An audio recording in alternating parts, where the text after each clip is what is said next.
Hello friends, তো তোমরা সবাই কেমন আছো? আশা করি সবাই খুব ভালো আছো আর আমরাও খুব ভালো আছি।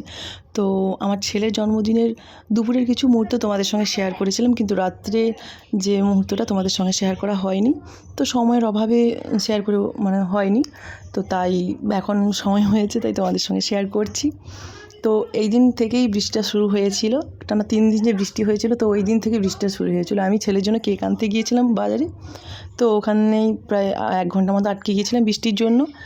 তো তাও ভিজে ভিজে চলে এসেছিলাম, কারণ এদিকে ওখানে তো দাঁড়িয়ে থাকলে হবে না, এখানে সব বাচ্চা কাচ্চারাও চলে এসেছিলো, ছোটো ছোটো ওর ভাই বোনেরা, দাদা দিদি সবাই চলে এসেছিলো। তো এসে চটপট করে বেলুনগুলো ওরা ফুলে দিয়েছিলো, আমি একটু সুন্দর করে সাজিয়ে দিয়েছিলাম, যেমন পেরেছি নিজের হাতে সব সাজিয়েছি।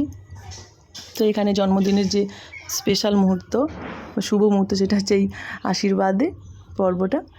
তো মা একটু পায়েস করেছিল, পায়েস আর মিষ্টি দিয়ে ওকে সবাই আশীর্বাদ করে দিচ্ছিলো।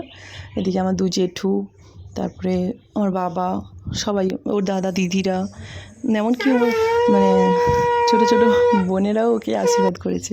তো ওরা তো দেখছে যে সামনে সবাই এরকম ফুল দিয়ে পায়েস খাইয়ে আশীর্বাদ করছে, তো তাই ওরাও মানে না থেকে ফুল আশীর্বাদ না করে থাকতে পারলো না। তাই ওরাও একে একে এসে ওকে ফুল দিয়ে পায়েস খাইয়ে এইভাবে বড়দের মতোই। এবার দেখো বড়রা যা করবে ছোটরা তো তাই শিখবে না। দেখো এরা ছোটো ছোটোরাও কত সুন্দর, এটা হচ্ছে ওদের আনন্দ, এটা তো আনন্দেরই দিন। তো ওরা এইভাবেই মজা করছে, মজা করে করেই ওর আশীর্বাদ পর্বটা হয়ে গেল। ছোটদের আশীর্বাদের মুহূর্তটা ছিল খুবই স্পেশাল। সব দিদি দাদা সবাই সবাই ওকে খুবই ভালোবাসে। ওর খুব কষ্টও হচ্ছে পায়েসটা খেতে, এমনিতে পায়েসটা খেতে চায় না, তো খেতে চায় না, তবুও আজকের দিনে তো খেতে হবে, তো বাধ্যই ও খাচ্ছে, কারণ ওই পায়েসটা ঠিক পছন্দ করে না। মিষ্টি জিনিসটা আজকালকার বাচ্চারা প্রায় মিষ্টি জিনিসটা অতটা ঠিক পছন্দও করে না।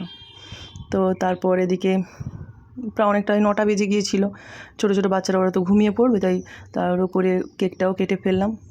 তো এতদিন অনেক কেক এনেছি, কিন্তু এবারে কেকটা ছিল একটু অন্যরকম। সত্যি আমি নিজেও খেয়ে ভাবতাম যে এতদিন অনেক কেক এনেছি, কিন্তু এই কেকটা আমার খুবই ভালো লেগেছিলো। তো আমি বলেছি যে এরপরে আনলে এই টাইপেরই কেক আনবো, যেটা খেতে ভালো লাগবে। হয়তো একটু দাম নিয়েছে, কিন্তু কেকটা খেতে খুবই সুন্দর ছিল। এদিকে আমাদের কেক কাটাকাটি এবং খাওয়া হচ্ছে, এমনকি ওই কেক মাখামাখি ওইটা আমি না বলে দিয়েছি, কারণ এইসব কেক মাখামাখি হলে আবার মুখ ধোও, ছোটো ছোটো বাচ্চারা, এতে ঠান্ডাও লাগবে, তাই আমি বলে দিয়েছি কেউ কাউকে কেক মাখাবি না। এদিকে আমরা কেক খাওয়া নিয়ে ব্যস্ত, ও কখন যে রান্নাঘরে চলে এসছে জানতেই পারিনি। তো এদিকে এসে ওর মামা রান্না করছিল মাংস, তো এদিকে এসে ও কষা মাংস খেতে শুরু করে দিয়েছি। আমি ওখানে খুঁজি কোথায় গেল। তো শেষে সবাই খাওয়া দাওয়া করে আমার নানুর জন্মদিনটা খুব ভালোভাবেই কাটালাম। Thank you.